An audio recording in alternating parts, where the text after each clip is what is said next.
everyone's here, so let's kick off the third and final panel of our conference today. We'll be discussing global narratives and the role that China plays in our understanding of popular culture and popular culture inside of China, but also outside of China. And for those who I don't know or haven't met before, I am Sarah Montgomery, a director at Young China Watchers, but I will be quickly passing the mic over to Gary, who will be leading our conversation today. Just a couple notes of housekeeping before I do so. The event today is being recorded, so I hope that's okay with everyone who's participating. And it would be great if everybody could stay on mute who is a participant. And also finally, there will be a session for Q&A at the end. So please do input your messages into the chat box with questions that you have that you'd like the panelists to answer and share their insights on. So without further ado, I'll pass it over to Gary. Thanks, Sarah. Thank you for the introduction, and hello, everybody. Thanks for joining us today on this Saturday. Good morning, good afternoon, or good evening, depending on where you are signing in from. I appreciate everyone is across different time zones, so it's great to have everybody here today. Short introduction to myself. So as Sarah mentioned, my name is Gary Izunwa, and I work at the British Council, usually based in Beijing, but currently in London due to this little thing called COVID-19. You may have heard of it.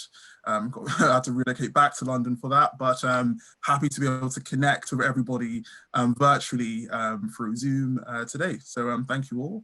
I'm really excited for this discussion. I think that what we have seen over the last couple of years, or in the last decade, you could say, is this influence of China on the global stage in regards to popular culture, in some ways of leveraging its economic might to shape perceptions of it through media and film and so forth. So a very interesting discussion. We have a great panel today to discuss this with you all. And I'd like just to introduce or to invite the panelists to introduce themselves, and we'll start off with our first speaker, Runako.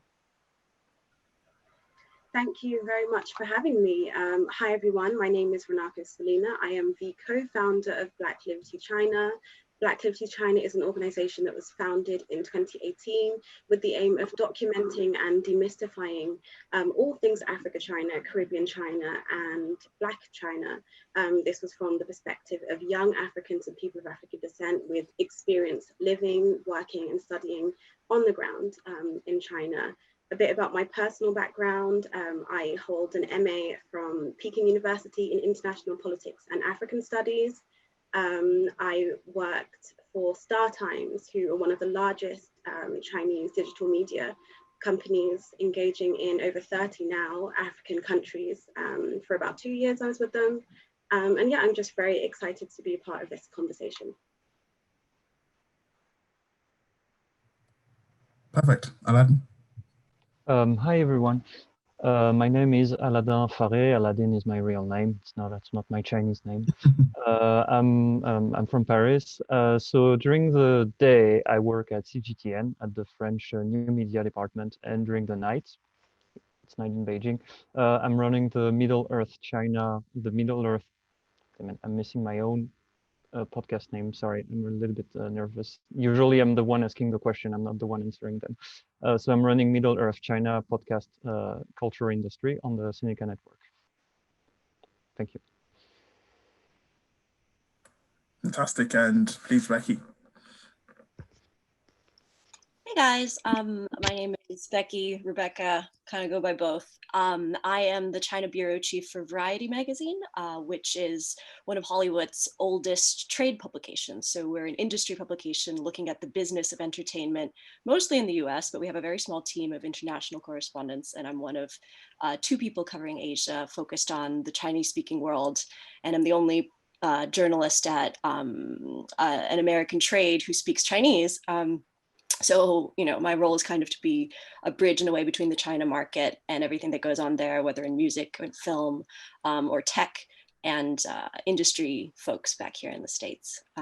Yeah, so my background was first in NGOs, nonprofits, working in public health in China, in Kunming, and then later from 2014 onward, working in journalism in Beijing with New York Times and Le Monde and Agence France Presse, and then shifting over back to America with Variety. So yeah, so nice to be here. It's such an important topic, so it's very cool to have this young and dynamic panel.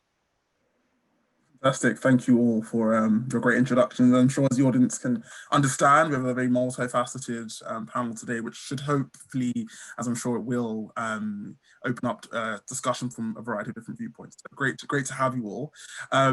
First kind of question looks around China's role in foreign popular culture. I think we've seen over the last, again, as I mentioned in the introduction, in the decade, if you like, China has had an influencing role on how it is shaped in foreign popular culture, if that's through media, as I mentioned, or movie, sports. So I'd like to ask yourself, Aladin, to start off with you, how has China's role in foreign popular culture evolved over the last decade, and what key events from your perspective highlight this? Okay, so I think to start, so of course, like in 1 hour, this is going to really be hard to cover: movie, TV series, fashion, sport, video game, and so on. I think if you guys in the audience, you should remember a couple of key things and key elements. I think the last decade, how China would have kind of influenced the popular culture all around the world. So as you've seen, unfortunately, their movie don't really go abroad. Like you don't see a lot of Chinese movie or Chinese TV series being put on cinema. Because people don't really care. It's unfortunate, but for example, the Wandering Earth, like one of the biggest science fiction movie from China, they made only 1% of their money onto the global market. 99% of their money was made in China. So unfortunately, Chinese stories don't travel well abroad. Nevertheless, it doesn't mean that China doesn't influence popular culture all around the world. So quickly, 3 examples. So what's happening is that like a lot of Chinese companies are actually investing into movies. Just to give you an example, yesterday I watched the Chicago 7, which is on Netflix, and Alibaba Picture was one of the people that invested in that film. And you have like also other film like 1997 or The Green Book, or then you have like co-production like the Meg. Second example is that I don't know if you guys play video game a little bit like on app or Facebook game, but what's happening is that actually a lot of those games that would like in the fine print, you would realize that the companies are actually not American companies or European companies. They would like, it would be game about the King Arthur or the Three Musketeers, but then you would realize the whole team is actually based in Shenzhen or in Haidian in the suburbs of Beijing. And what's happening is that you have a lot of Chinese companies because it's easier to make money out of Western players. They would make those games and then they would like make like stories catered for Western audience, but not at all for Chinese, because you make like a better money out of that. So that's, I don't know if it's like China influence culture abroad, but they certainly like try to find a way to make money out of this. And then of course there is TikTok. Like I don't know if you guys remember, but like in 2012, like Facebook, like they bought Vine, like this short video shape app that didn't work at all. But now TikTok, like by the magic of their algorithm, they really changed it completely. Yeah, absolutely. It seems that it has an influence across multiple different mediums, if you like, from technology also to media. Perhaps Runako or Becky, you can jump in and weigh in.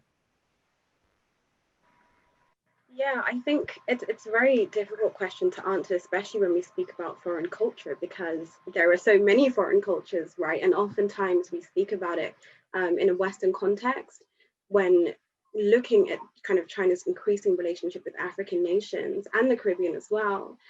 We see kind of different phenomena forming.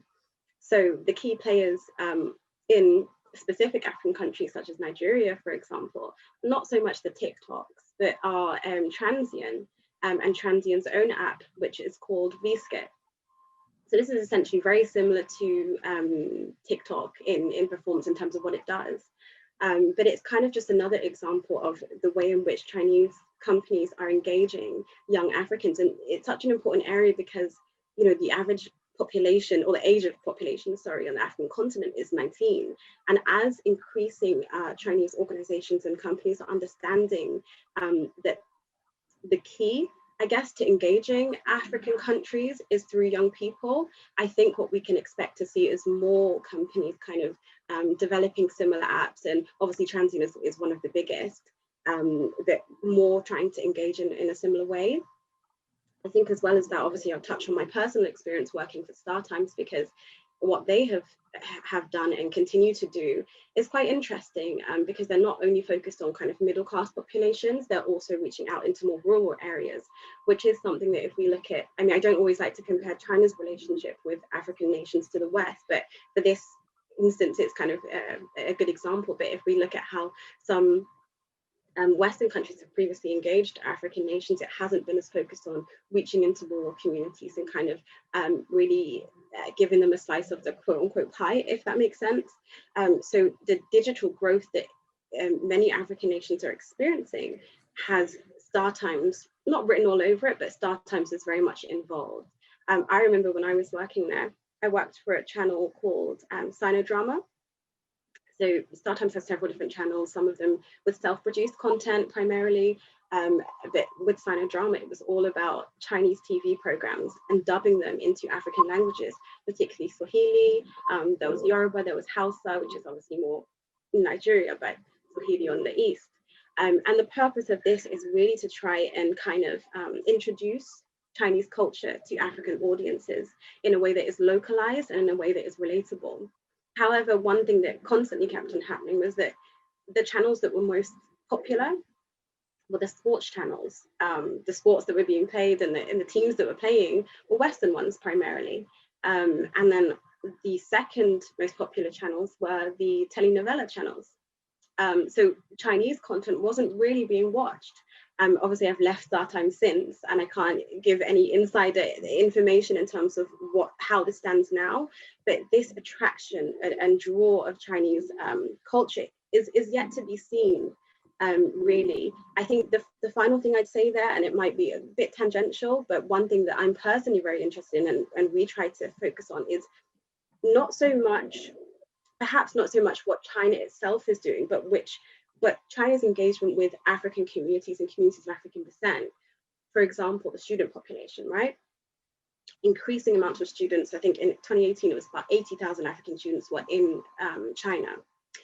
These students, the idea of kind of encouraging this educational exchange, if you like, or encouraging more students to come over, is that when they return to their countries, they're returning with glowing kind of reviews of China.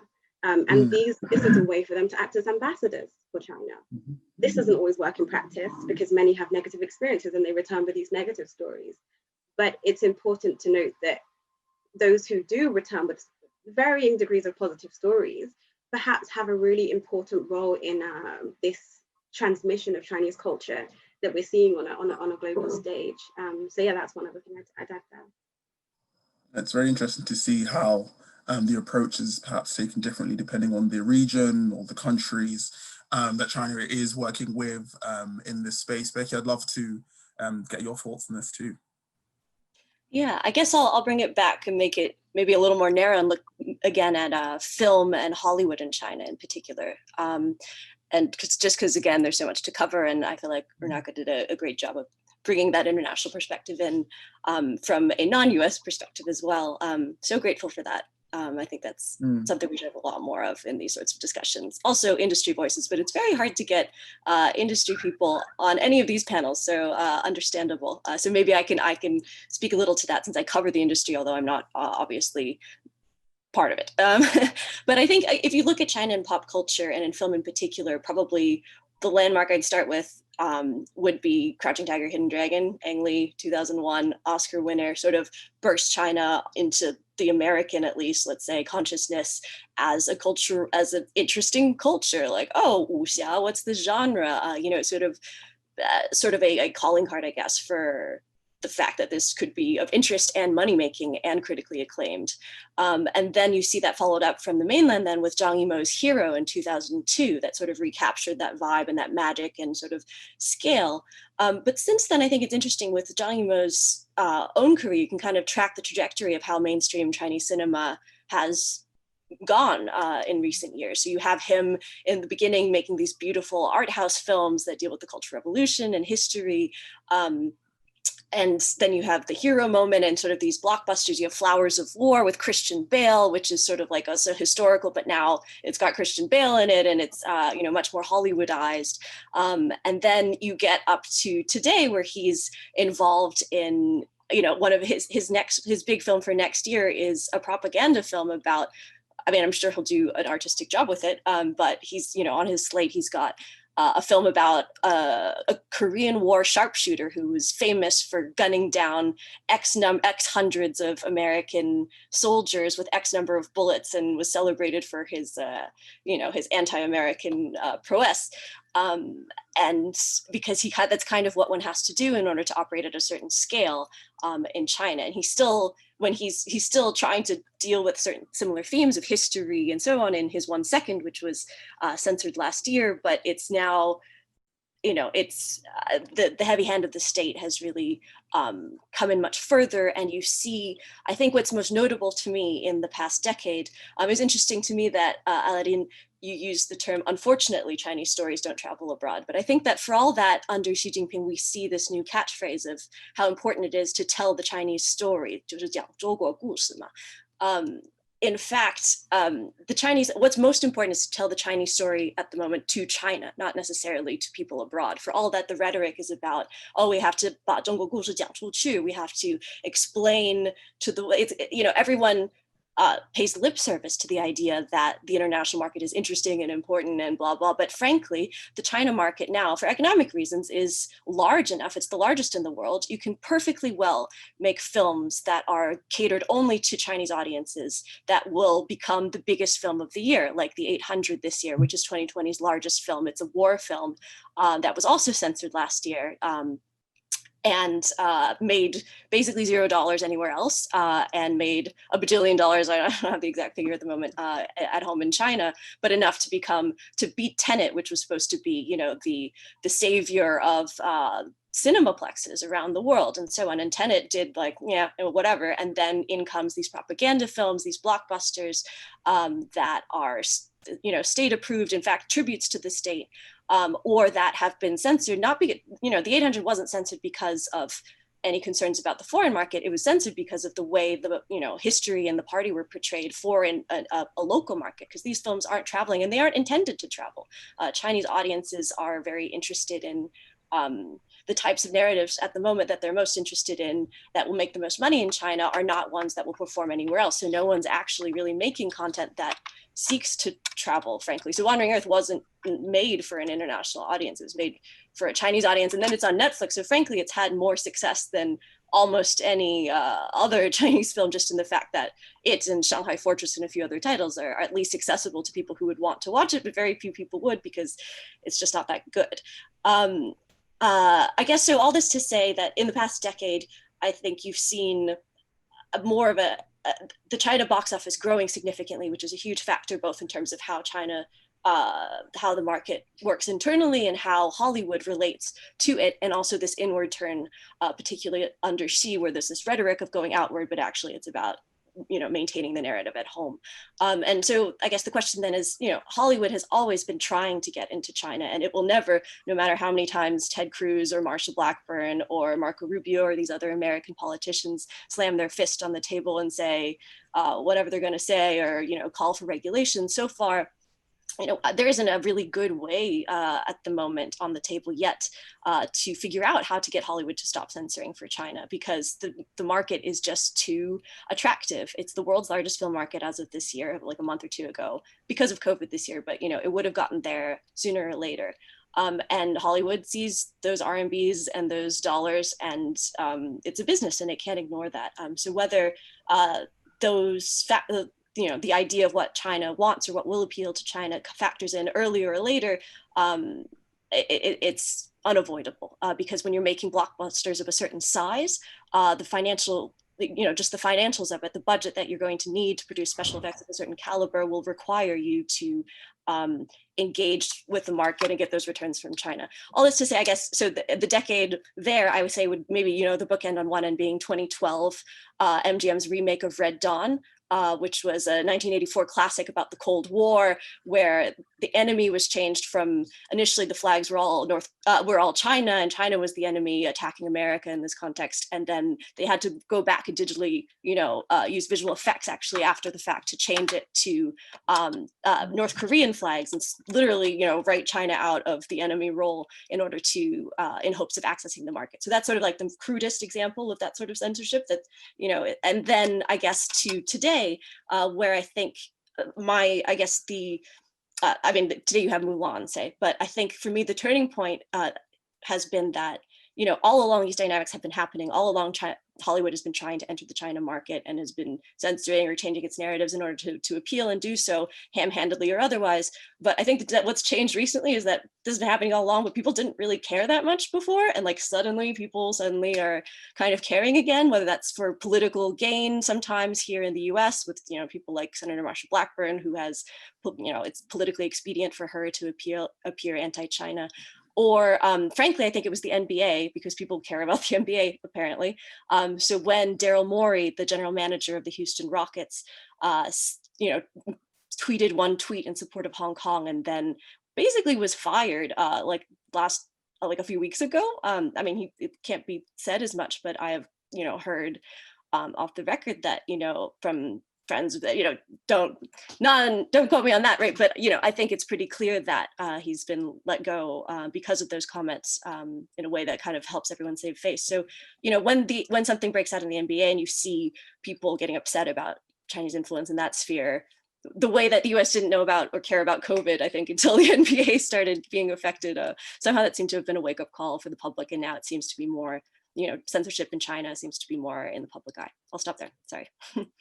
That was a brilliant contribution, Becky. Thank you for your time. I have a kind of follow-up question, if you like, or thoughts on that. As you mentioned that President Xi's kind of focus, let's say, is inward. How can we get Chinese cinema, Chinese film, and broaden that appeal to the domestic audience? But you also touched on some of that external perception of China as well, through film, through the NBA, and through others, movies such as World War Z and so forth, where China has still been able to, let's say, leverage its economic might in some ways to shape its perception on the global stage in other countries. So I'd just love to follow up on that and just see what you think that could look like in the next decade, as we're talking about the 2020s as China's defining time. Well, it is a very weird time for US-China collaboration of any sort. Like, I'm literally here in the US and not sure when I'm going back to China, because I, as an American journalist accredited at an American publication, don't feel necessarily 100% comfortable right now while Trump is still in our office, in our White House, being there, because they've clearly decided that, anyway, for whatever reasons, US relations have never been at a greater low in recent memory. Like, I don't think there are currently no Australian even correspondents accredited at Australian publications in China for the first time since like the 70s. Like, this is an unprecedented level of crackdown from their end when it comes to media and therefore exchange. So I guess it's interesting that, so film as a high risk endeavor is something that takes a number of years and it takes a lot of upfront investment. And so it's already such a risky business. You can never, like, unlike, selling soda or shampoo or something, you can't really test it in the way, you don't know if a film is going to hit until it is out and you've already invested all that stuff up front and you sort of let it go into the wild. And so I think you see in an industry that does try to hedge its risks, they're going to be, we had the Meg, we had the, the Great Wall, and so on, these sort of co-productions. And we had, at the Great Wall era, which was Zhang Yimou's film starring Matt Damon, that was, a critical bomb, but made enough money not to, I think, tank entirely, but, not a great film by any standard. We had this era of optimism about co-productions and the opportunities to collaborate and the ways that we could have win-wins where everyone makes money and we create narratives that appeal to both sides of the pond, the civic pond, I guess, for you guys. But I think increasingly we're seeing that Chinese tastes are just extremely different. What it's very hard to create convincing characters that appeal to both sides. I've spoken to even veteran like DreamWorks executives who worked on Kung Fu Panda, for instance, who would say, it's impossible to create a character that reads as truly international. Po the panda in Kung Fu Panda reads as American to Chinese audiences. And they like that, it was super popular, did extremely well, and in fact kicked off the crisis of sort of why can't China do the same? Why are the Americans telling a better Chinese story, and so on. Going in a circle because it's 6 a.m. for me, and we've had a very hard week. But my point being, when it comes to co-productions, there was an era of optimism, I think, and that extended up until maybe a year or two ago, and now everything's falling apart. And I do not expect to see the types of co-productions and collaborative dreams that we had, in years past, because of the risk of even working with American partners, casting an American actor or talent or director, above the line, anything. I think behind the camera, some stuff is fine still, but it's a risk to have an American director or American star, because if relations are low, China likes to use culture as a way to retaliate politically. So, it hasn't let Korean imports into the country since 2016 or 17, I think, because of a missile system that they decided to install. So politics end up being a reason to block content. And American content isn't blocked at the moment, but who knows in a few years. So people are sort of hedging their bets and not taking the risk of, prominently doing huge collaborations. What instead I think we'll see, again, sorry for going a little circularly, is Chinese investment continuing behind the scenes, as Aladin pointed out, with, say Alibaba Pictures is actually backing, like the Green Book or something, like, you wouldn't think of that. And it's not like they had a huge say in what went on. Bona Film Group backed Quentin Tarantino's Once Upon a Time in Hollywood. But, you wouldn't know that if you were watching the film in Cannes, or, there's nothing in it necessarily that is Chinese or about China in any way. So, except for Bruce Lee, the Bruce Lee character. But yeah, so I think we'll see more of that and less of sort of like the Meg and the Great Wall and these kinds of like actual purposeful coming together of Hollywood and China. Sorry to be long again. No, absolutely. It's absolutely fine. I think the different angles that you approach that question just elucidate or highlight how multifaceted the conversation is. So we appreciate it. To the audience, this is a conversation, if you like. So please do take part by asking questions in the Q&A aspect. We're also going to open up a poll, as we have done in the previous panel, just to get your kind of insights or your feeling for the kind of thoughts you have. So there'll be 3 questions coming up on your screen now. Please do answer those. We'll keep it up for a minute or so just to garner your thoughts on that. And whilst we wait for the results to come in through that, and Michael will feed back to us for sure on that. I just want to maybe go to and ask a question around, I think Becky, you touched on this, around people not really caring too much about China's influence on popular culture, but now that's kind of changed, let's say. So to our panelists, what do you think is public opinion of China's influence in global popular culture? And how do you see this evolving how do you see this opinion evolving as people in the next decade? Perhaps Aladin, we can start with you. Okay, I will try. So first, like we said, like the problem is that like most of the co-production, you will not see it you will not realize that Alibaba is the one backing one film, like who says for the credit anyway. And the same thing, you don't know who has been producing your game and things like this. So I guess public opinion will not really, like, it won't be really changed in some way.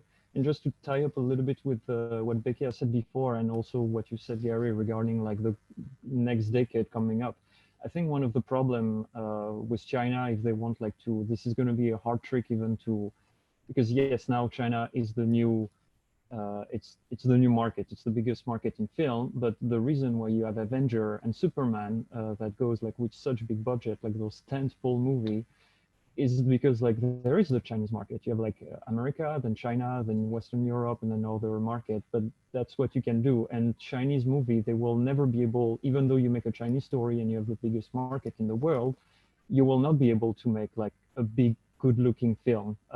This is going to be really hard. I talked with one guy who worked on the 800, the film that Becky mentioned. He was part of the FX team, and he was complaining that we will never be able to reach the US level because the market in China is not big enough for that. So therefore, it's not even just the story. Like, how can you compete and tell like Chinese stories if your VFX does not look good enough, if the one coming from the studios in Hollywood are like really good looking? So I think at the end, it won't really matter. The public opinion on China culture won't really change because they are not going to see the content from China, no matter what. And because I think I can also answer like the Hannah. Yeah, I think who you are. Hi, Anna. We'll just ask a question regarding the TV series. What's really funny is that on YouTube, you can find dozens of Chinese TV series. They are all for free. You can watch them. They have English subtitle. No one watched them. Like if you look at the comments, it's all in Chinese. Like no one care about Chinese TV series. So they're all for free on YouTube, but yet they are not really watched by a lot of people. Why? I don't know. I guess they're not good enough. I'm done. Perfect, thank you. Maybe Becky, you might have, as you mentioned previously, and I think we have the poll results show there as well, but we'll continue with the discussion. Becky, I think you also mentioned that people weren't caring too much, let's say, about China's involvement on kind of popular culture and so forth, but they may be now. What are your thoughts on how that evolved over the next decade? And what are the implications of that, perhaps? I guess, yeah, I struggle to see. It's interesting, right? You see the flourishing of the Korean industry by contrast, and K-pop taking over the world, and K-pop being a very top-down controlled model that would frankly fit China well, because they're very almost like CCP like sometimes in the way that they don't take questions and they manage the narrative, and it's very stage managed and controlled. And yet when China attempts to do similar, they have similar groups. They even have, K-pop stars coming over to mentor their groups and so on, but they just don't travel in quite the same way, and they don't have that global appeal. I think it's very, with the Korean industry, you see that it's not the fact that state involvement in and of itself is a no-go, right? Like Korea's government is it's very actively involved in the culture industry and in supporting it and in helping it thrive in various ways. It's just that, an authoritarian state involvement that wants to stamp out creativity because it needs to do censorship, and, the people who are in charge of censoring are not people who care about film. They're people who care about ideology because they are under the propaganda bureau, and their incentive is not to make money at the box office or to whatever. It's an ideological mission that they have. That's their like 任务. So, I think under those circumstances, it's very hard. It's in fact incredible in a way that anything gets made, because it's already hard enough to make a film anywhere in the world, let alone in a world where up until the day before your film is coming out, a film that's supposed to be a tribute to the party, and you already like passed layers of censorship approval over the years, the 800, the day before it was to screen, was pulled, and that causes huge financial consequences to one of China's most vibrant and longest running private studios. And so clearly ideology is more important than the economic blowback, than, certainly than any content traveling. And so under a regime where that is the priority, I find it very hard to think of something cool coming from China that will really travel, other than, as I think our poll shows, the platforms. And there's a lot of, it's really, in a way, it's tragic. It's a shame that, these entrepreneurs and these creatives don't have a better system at their back, because you see TikTok, how innovative and world sweeping that was. And yet because of politics, it has been, it's hit a lot of roadblocks. So I don't know, I guess I'm not optimistic for Chinese content like Korea, having this sweeping appeal anytime soon and on that level. But, maybe they can prove me wrong. Let's see. I think that's quite interesting to think that perhaps it's not going to get that global appeal just yet. Runako, I know you mentioned that there's a bit more collaboration between China, not just in the more metropolitan cities, let's say, but also rural areas. Would love to get your thoughts on how that could be influencing opinion on China as well. Yeah, no, I think considering, the areas that I kind of tend to focus on, or at least looking at African countries, Caribbean countries, there is that kind of indifference culturally But I do think that within the key players, there is a lot of optimism, as opposed to kind of like what Becky said with the American side. In an African context, there's actually quite a lot of optimism. And one of the main reasons for that is some of the kind of latest developments in the co-production space. Things obviously have been affected by COVID, and we're not sure when things will actually take place. But back in November 19, there was the signing of the first kind of major co-production between Nigeria and China. And the way it was kind of celebrated was as two major countries coming together. So this is Film One, which is one of the major kind of film companies in Nigeria, and Huang Media, who have been doing just really, really interesting things in Nigeria in particular. The movie is supposed to be part of a series. So the first one was created by Film One and Ayamakun, who is one of the largest Nigerian comedians, actors, producers as well. He wears many hats. And this is so important because if he is so steeped in Nigerian culture, he's loved, he's celebrated, and China is partnering with him in a series that the first one, 30 Days in Atlanta, that's what it was called, was at the time the most successful in the box office. And so if China and this co-production does actually take place, it should take place next year, and they achieve the same levels of success, it will be interesting to see if this does usher, Chinese culture to a new found kind of level or status in Nigeria in particular. Obviously at the moment, it doesn't really enjoy that much success with local populations, but by continuing these kind of partnerships, I think we might see some change there. On the flip side of that, what they're also doing is partnering with Film One and kind of other local film production companies to promote Chinese films. So I think it's Detective Chinatown, right, the series.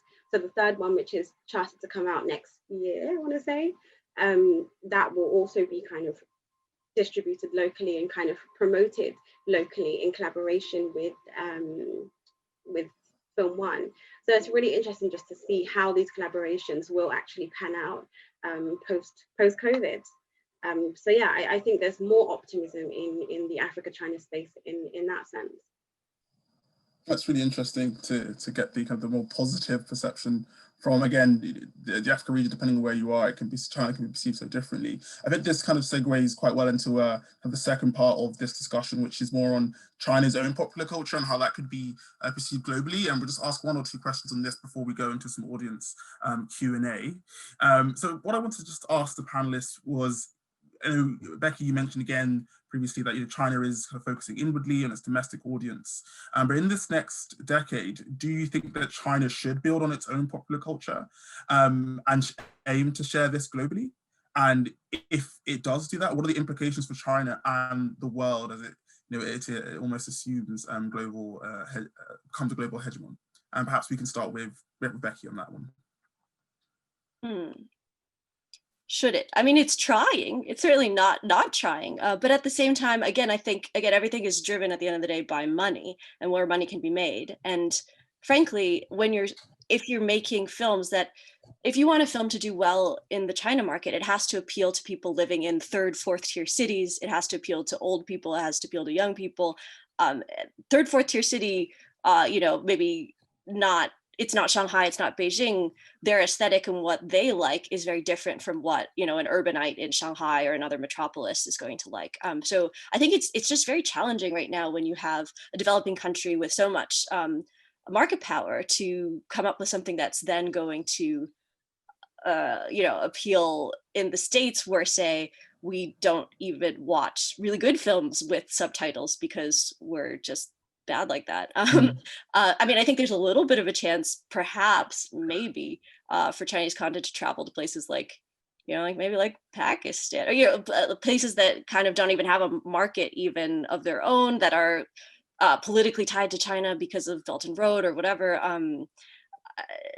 I don't know. I think it's not that China isn't wanting. I mean, they would love to see the success of Parasite. When Parasite won all its Oscars historically in the US this year, last year, oh my God, 2020 is like just this time warp. And it's 6 a.m. So,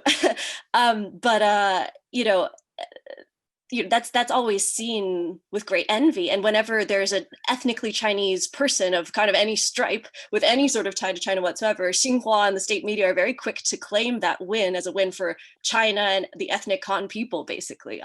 Whether that was Bao, the very cute little short that won an Oscar a while ago, or even the documentary by an ethnically Chinese duo, I believe, of directors who about Alex Honnold, the rock climber that won again a year or two back. So they want those wins, they want that soft power, but again, until not at the you can't make that stuff at the expense of failing to access the Chinese market. However, I think what might shift is that, as things get stricter and stricter, particularly coming up next year is the 100th anniversary of the Communist Party. And so censorship is going to be extraordinarily tight. And as restrictions, get to a point where I think you're going to hopefully, and as I talk to people, you do see people saying like, it's just not worth it anymore. Like, screw this market. I want my creative, I want to make a film that can go to festivals. I'll do it the way they did back in the day. If it can't distribute in China, that's okay. Like, people trying to find alternative paths.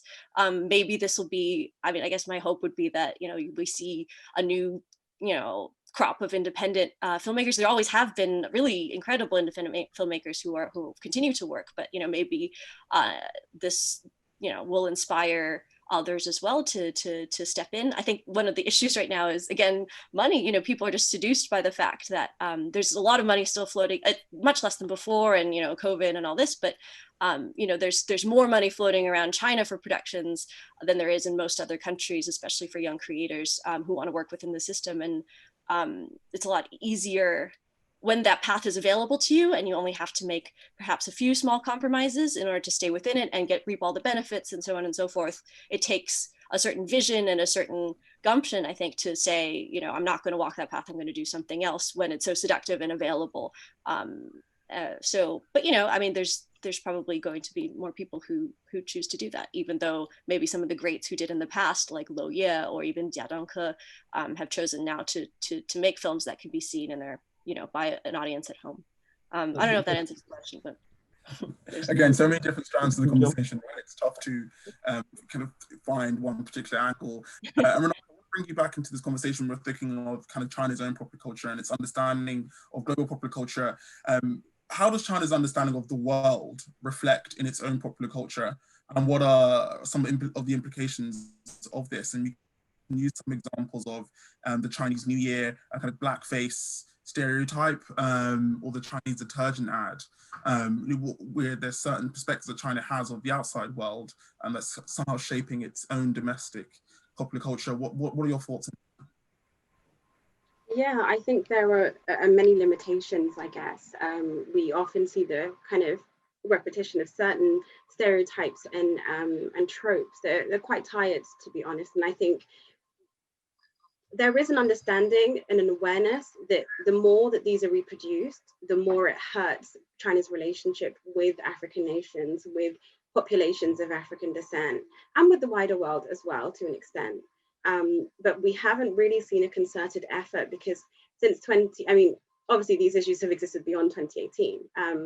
But I remember in 2018, actually, the way that we got started as a platform was because of the Chinese Spring Festival Gala that took place. And I think the discussion that was had at the time was about looking at, okay, how can China really start to combat some of the reproduction of these stereotypes, some of the racism that does exist in pop culture and online, in social media. And one of the things that was suggested, especially when it came to the media, was employing more people of African descent and of various different backgrounds to really advise and steer content in the right direction. As far as I know, this hasn't happened across the board very successfully. And I do expect that we'll see even more things continue to happen.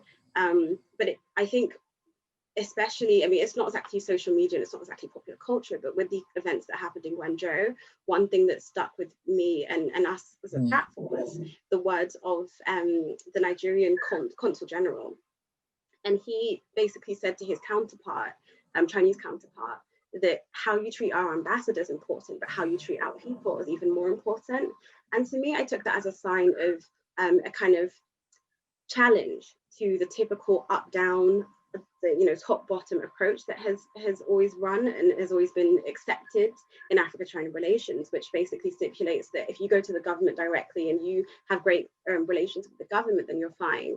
But if you, but whenever there's anything that happens in pop culture or anything that happens on TV or in media that offends the population, the general populace, don't worry about it so much, because it's not those in power. So I do think that perhaps there will be a change, perhaps there will be an awareness that actually social media matters, the opinions of the general populace matters, and hopefully we'll see that reflected in media and pop culture as we continue to go forward. I just would finally add to that as well that I think one thing that I always am excited to see is African agency in this entire thing, and lots of the African students and African professionals existing in the China space and living there are kind of using their experiences and their knowledge of Chinese to really engage local populations and teach them about their cultures. And what this means is that you now have younger Chinese populations and people who are learning Afrobeat dance and are kind of learning African languages, for example. And I think this is going to be something that could potentially change the kind of growth of youth culture in China. It's quite a niche, but it's something that I think is a positive and exciting to see. Yeah, it's just interesting to see how kind of Black voices and Black experiences portrayed in China, particularly as it seemingly is getting closer given the Belt and Road initiatives and so forth. So thank you for sharing. We have had a few questions coming from the audience, so I'll kind of ask them word for word and also mindful of time. But do the panelists, and I'll open up to everybody, so do feel free to jump in, or any of our three panelists. Do the panelists think that TikTok is a relevant example when discussing Chinese culture in foreign countries? TikTok, is of course very separate from Douyin. What are your thoughts on this? Feel free to jump in for any other panelists. Well, I mean, I think the fact that a Chinese company managed to create that application. Okay, TikTok and Douyin are basically the cousin application, and then it managed to go on and be like the most downloaded app at some point. Like, okay, you don't see Chinese content on it, but then it's still something. I think it should count as like an achievement of China. And just to give you a side note, like back in the days when YouTube started, there was another website called Dailymotion that was built by French, and we were so proud of competing with YouTube, but at the end Dailymotion died. But I can tell you, if Dailymotion was still alive today, we would feel like so proud to be toe-to-toe with the American. So I think it doesn't bring Chinese culture, but I think it really put like China tech on the map, on the mind of many people, and that's already a good start that not that many countries can claim.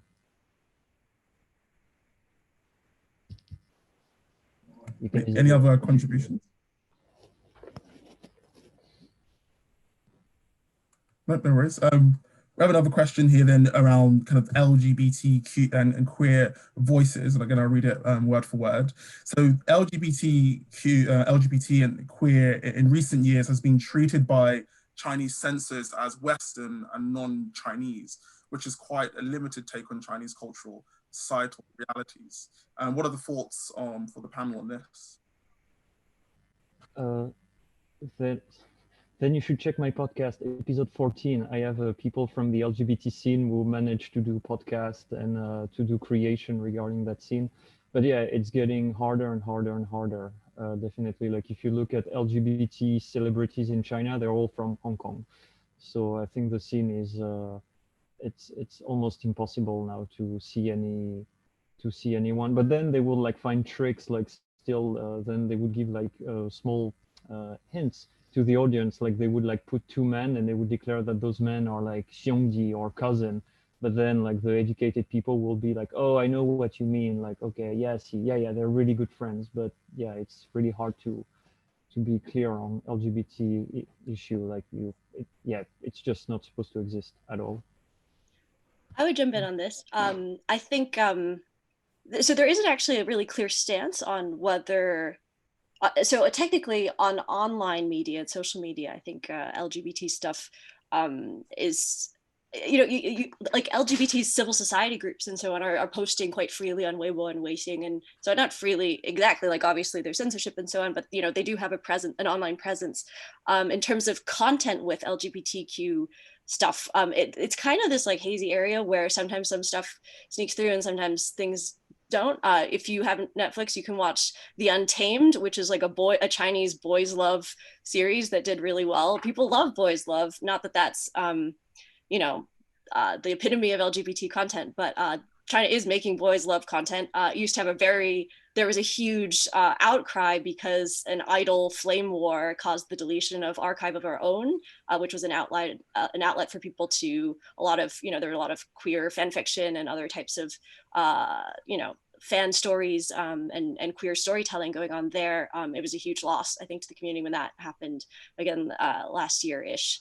But there's certain things that have been censored out and certain things that have kind of made it through. Like there was like supposedly a little gay moment in Beauty and the Beast that was like problematic in places like Malaysia and even Russia, questions of whether it would make it through censorship in those countries, but China let it through.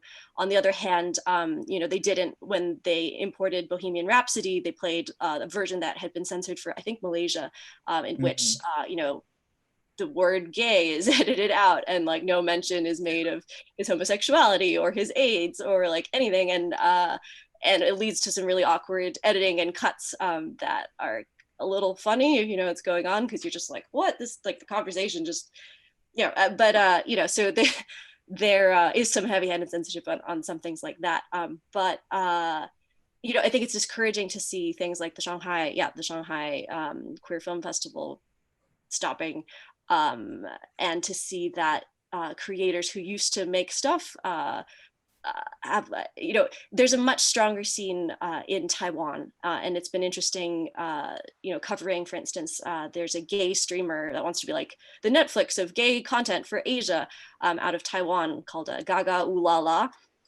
which has a bunch of like sexually explicit stuff, Pan-Asian and so on, and it's they've launched everywhere in Asia except China because it's still not possible there, and they would love to have more Chinese creators, but there just aren't very many people who are doing it, because again, you need money to make a movie, and who's going to give you money for something that can't screen in theaters because there's no way it would pass censorship.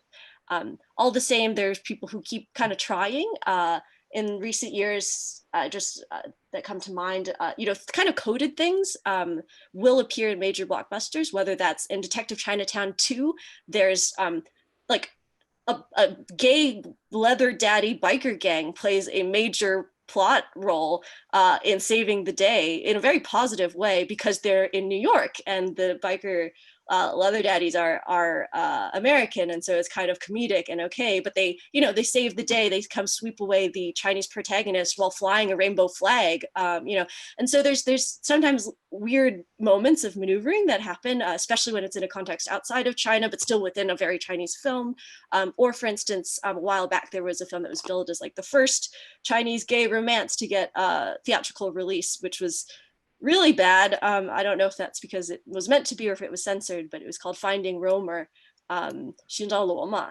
And it was supposed to be a gay romance that takes place between a man and two men in Beijing-ish, and they go to Destination, the gay club in Beijing.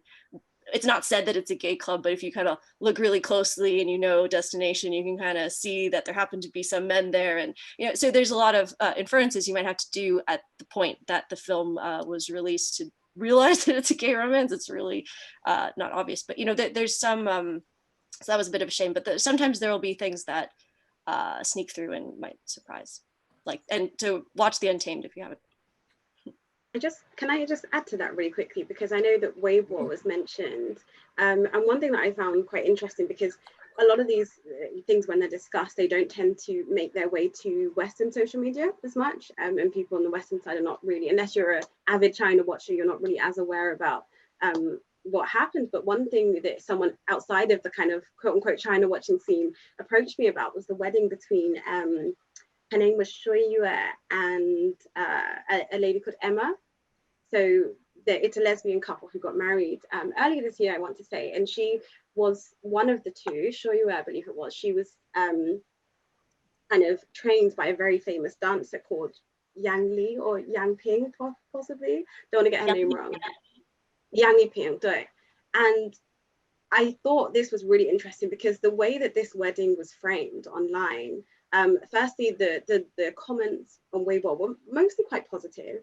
And also they were celebrated. They're quite wealthy, you know, it was very glamorous. And I thought that the association with this, you know, LGBTQ couple with wealth and glamour was really quite an interesting way for it to be framed. And the fact that people were so celebratory around it isn't necessarily an example of attitudes changing overall, but it does show that, you know, in popular culture, these stories do exist and do occasionally make their way out.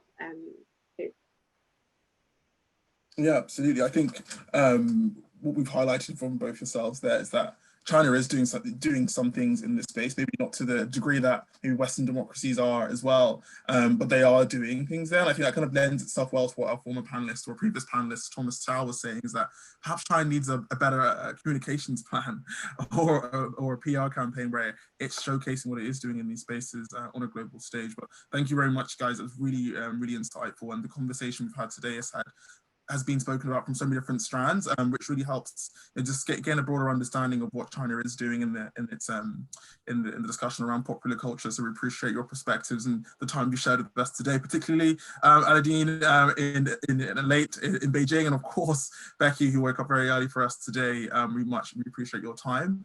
We are wrapping this up now. We're going to prepare for the final session of the day, which is the closing remarks from Dr. Yukon Huang. Before we do that, we just want to then open up the poll again to get perspectives from everybody post this discussion.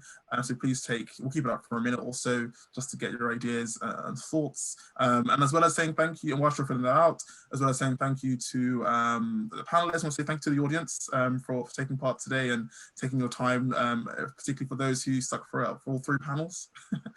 We appreciate that, and I hope you've all learned something and taken something away from this today. Gary, can I have like one last quick word, 30 seconds? Absolutely, go for it. Okay, thank you so much. Because I had the honor and the privilege to work a couple of years for a documentary company where I was post-production manager. So I was really in the mud of like creating content for international audience and Chinese audience at the same time. And I do think like unfortunately, we have a lot of people in culture who are the leader, who are the boss, and those people are really uncultured. They are like over 50. They made a lot of money before, but they don't know how to create good content, even if they try to do it. So I think, unfortunately, before we find like the greatest stories from China, we have to wait like 20 years until all those people retired or die. And the youngest generation of Chinese will take over those companies and they will make like the greatest content. But you just have to wait 20 years, unfortunately. That's my take on it. It takes time to kind of get that global appeal then, apparently. Let's see. But thank you all. I think we'll reveal the results of the poll today. I'll leave Michael to discuss that a little bit as we wrap up. Thanks very much for that, Gary, and excellent job moderating the Global Narratives panel. What I can tell you from the poll results today is that there is very little change in audience attitudes in terms of question number 1, which asked about which elements of Chinese popular culture we felt were most likely to go global. Before the panel, 78% of you thought that was going to be social media. After the panel, 80%. So a marginal rise, but not really a change in the big picture there. In terms of question number 2, in terms of which asked, does China's popular culture have global appeal? Previously, 56% of you disagreed, but that number has slightly decreased on the back of what's been discussed today, which might be an interesting factoid for you all. But in terms of the third and last question, having heard the Global Narratives panel speak, do you think the 2020s will be China's decade? Currently, the biggest constituent, 45%, think that it is only likely. That's still a marginal increase of 4% from 41% that felt that way before the panel spoke. So just a sense of the evolution of the public opinion in this chat room for you there. Thanks again, panelists, and thanks again, Gary, for moderating.